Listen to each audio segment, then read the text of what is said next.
Am Rande eines kleinen Dorfes, zwischen grünen Feldern und endlosen Wiesen, lebte der 60-jährige Bauer Rashid. Sein Leben war geprägt von harter Arbeit, aber auch von der Liebe zu seinen Tieren, die für ihn nicht nur Schützlinge, sondern echte Familienmitglieder waren. Besonders liebte er seine Kühe, doch einen besonderen Platz in seinem Herzen nahm der Stier namens Prinz ein. Prinz kam in Rashids Leben, als dieser bereits im mittleren Alter war. Eines Tages, als er an einer Tierklinik vorbeiging, sah er, wie ein junges Kalb eingeschläfert werden sollte. Als er die verängstigten Augen des Tieres sah, konnte Rashid nicht einfach weitergehen. Er nahm es mit nach Hause, nannte es Prinz, und mit jedem Tag wurde ihre Bindung stärker. Der Tierarzt, der dem Kalb nur eine kurze Lebensspanne vorausgesagt hatte, hätte nie gedacht, dass Rashid mit seiner Fürsorge und Liebe das Schicksal dieses Tieres ändern könnte. 5 Jahre später war Prinz zu einem starken und sanftmütigen Stier herangewachsen, der immer an Rashids Seite war. Doch die Zeit ist unerbittlich. Eines Tages fühlte sich Rashid unwohl. Die Ärzte diagnostizierten Herzversagen. Er wusste, dass seine Tage gezählt waren, wollte aber seine Familie und Prinz nicht betrüben. In seinen letzten Tagen verbrachte er viel Zeit auf dem Hof, umgeben von seinen geliebten Tieren und besonders von Prinz, der seine Schmerzen zu spüren schien.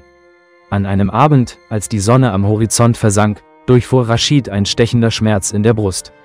Er stürzte zu Boden und sein Herz stand still.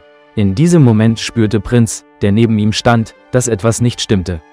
Er begann zu muhen, schlug mit den Hufen auf den Boden, doch niemand konnte ihn beruhigen. Rashid war gegangen, und seine Familie, ahnungslos, bereitete das Begräbnis vor. Als der Trauerzug sich zum Friedhof bewegte, konnte Prinz seine Unruhe nicht länger zurückhalten. Er brach aus seinem Stall aus und jagte dem Sarg hinterher.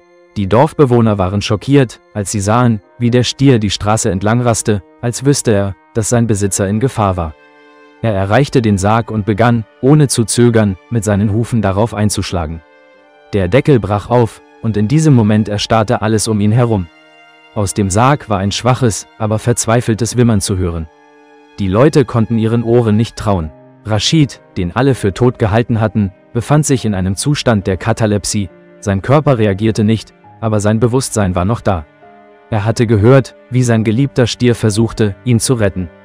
In diesem Moment öffnete Rashid die Augen und sah Prinz, der ihn besorgt anblickte.